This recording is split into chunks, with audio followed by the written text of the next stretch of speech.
Hello again. It's been a while. I did do a vlog on Thursday, but I wasn't really happy with it. Not particularly the topics, but I decided to try and do a walk and talk vlog, and the camera was just shaking horribly. It just made the video unwatchable. So I was going to do one later that day, then I got distracted. Then I got distracted on Friday, and I was busy over the weekend, and I've only just worked up the courage to do it today. So it's a little bit late, but just means I've got all the more to chat about. So I'm a bit bewildered by the independent artist research. Like, it just feels quite open-ended, and because I'm not entirely sure what to do, I'm not entirely sure what to research. So I've tried researching artists and using them as inspiration for my own works, which has proved fairly fruitful. It's gone quite well.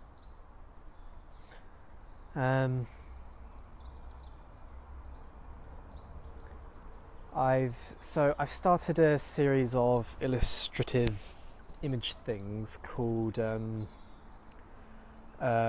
What You Don't Sees, and I've called it Wides for short. So I started my first wides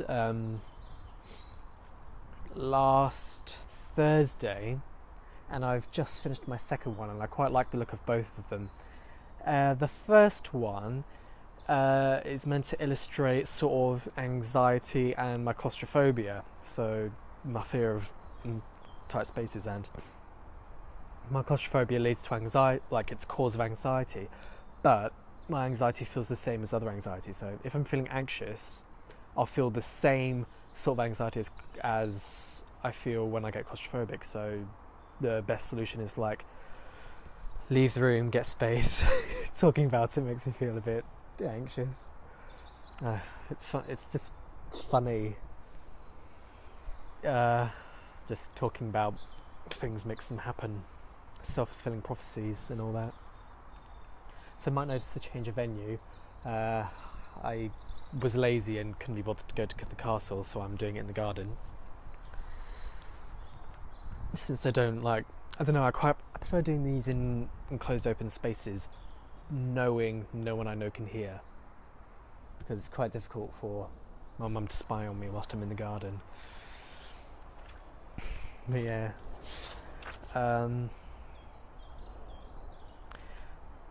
So for the wides, for the first one, I just picked someone with the same body type as me, but it wasn't actually me. It was just a friend of mine who conveniently has the same name as Sam. But the second one was me. I got a friend to take a picture of me, and I used the photo as a reference.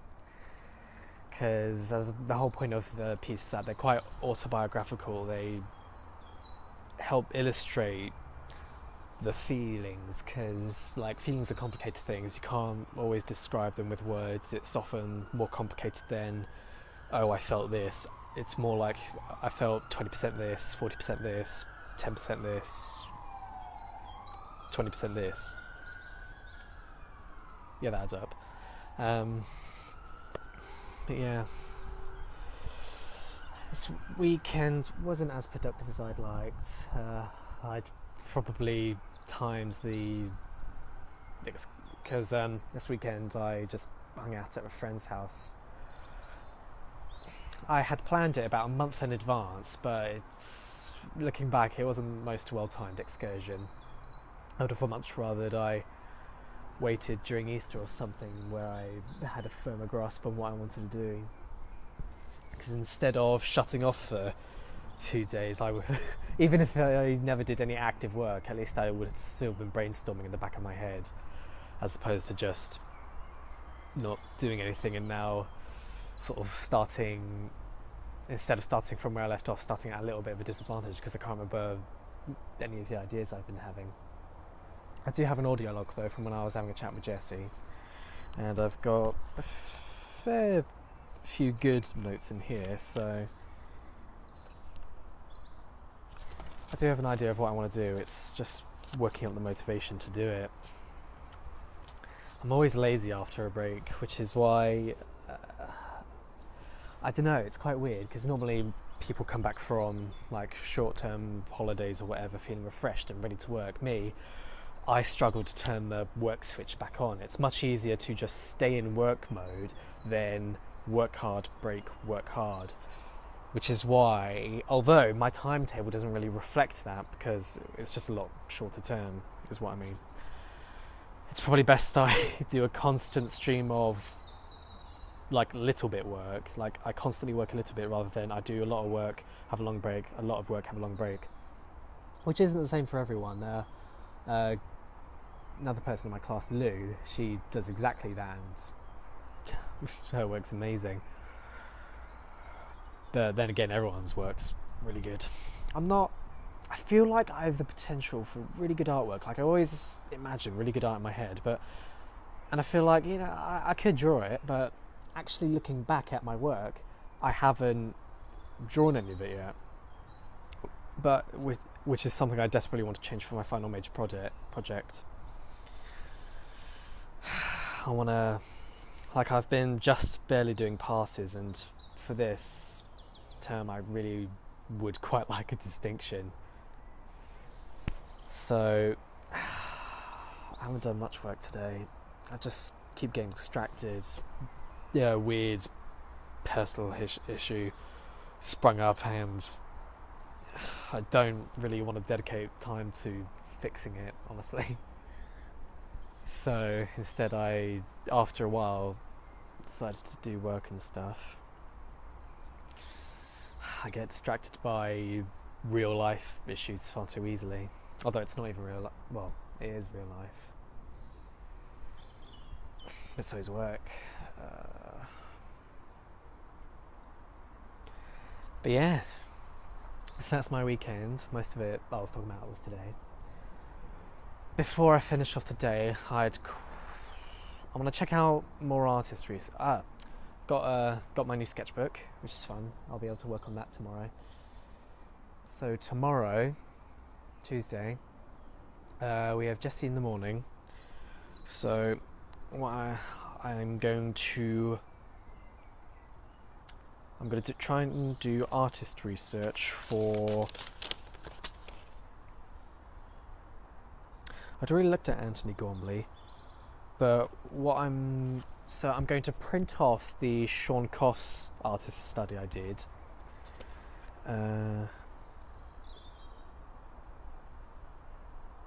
I've already had a look at educational resources about understanding autism, but I haven't done anything about it in my sketchbook. At least I don't think I have. So, that's what I will remember now. So tomorrow I'm going to scan a bunch of pages from the books I put in my bibliography, because I have had a look at them but I haven't actually used them. So I'm going to scan a couple of the pages that made me think the most, and I'm going to illustrate my Rusty Man character over the top of it. So that'll be a couple of nice pages in my sketchbook. I'm going to print off Sean Koss. Then I want to do more artist research. Anthony Gormley and Kitu Herring. So that's going to keep me busy for tomorrow. Yeah, it's probably going to take me all day tomorrow. I'll have a chat with Jessie probably some point in the morning. Might have a couple more ideas then. So yeah, I'm on top of my work, but that's not enough for me anymore. I want to properly kick it into motion. I want to do it to the point where you can't stop me from working if you tried. That's the mindset I want to reach. I've done it a couple of times before in my lifetime, but this is going to be the first time I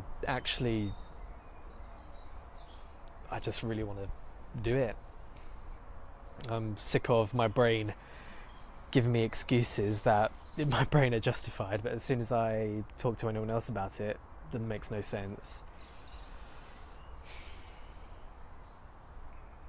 The thing is, I don't like saying these passion things out loud, because then next time I get lazy, they're used next to me and it just makes me feel terrible. But I don't like it, but long term it's going to be good for me, because even I give my mum ammunition to make me hate myself and question my life choices. If it gets me to do a little bit more work, even if I feel terrible after summer, I'm just going to be happy with what I've done. Because I've got an unconditional for uni, so it's not like if I mess this up, I've got nowhere to go. But I want to, I didn't do any revision for my GCSEs, and I did alright. My last course, everything fell apart towards the end because no one had any clue what they were doing. So it was easy to blame it on the structure of the lessons and the teachers and stuff. But this course has been going really well, so I don't have... my only excuse is me. I'm just so damn lazy. And I don't want to be, which is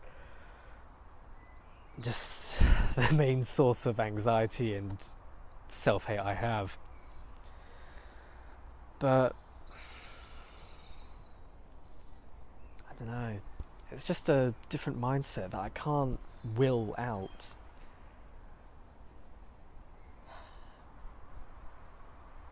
So I guess I'm just going to have to try and get lucky. Anyway, I'm going to go and try and do my third wides.